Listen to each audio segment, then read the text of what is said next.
Chandrababu Naidu visionary కలిగిన నాయకుడని రాష్ట్ర governor Abdul Nazir అన్నారు. ఉమ్మడి ఆంధ్రప్రదేశ్ ను అశాస్త్రీయంగా విడదీశారన్న గవర్నర్ భాగస్వాములతో చర్చలు చేయకుండా విభజించారన్నారు.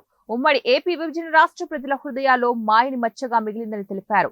రాష్ట్ర పునర్వ్యవస్థీకరణ వల్ల అల్లకల్లోలం ఏర్పడుతుందన్న గవర్నర్ రాష్ట్ర ప్రజలు సుదీర్ఘకాలం అభివృద్ధి పురోగతికి నోచుకోలేదని ఆవేదన వ్యక్తం చేశారు.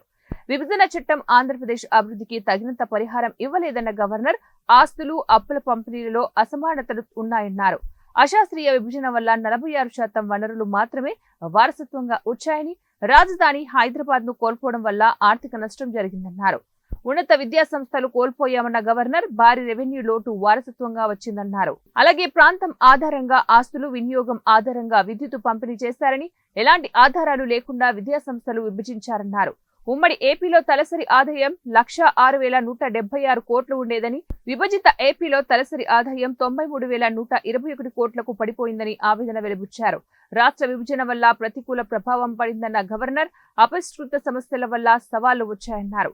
విభజన వల్ల ఏర్పడిన సంక్షోభాన్ని చంద్రబాబు ప్రభుత్వం అవకాశంగా మలుచుకుందని, సన్ రైజ్ ఆంధ్రప్రదేశ్ కు చంద్రబాబు ప్రభుత్వం పునాది వేసిందని కొనియాడారు. సముద్ర తీరం, నౌకాశ్రయ ఆధారిత అభివృద్ధిపై, తయారీ కార్యకలాపాలకు అవసరమైన వాతావరణంపై చంద్రబాబు ప్రభుత్వం దృష్టి సారించిందని స్పష్టం చేశారు.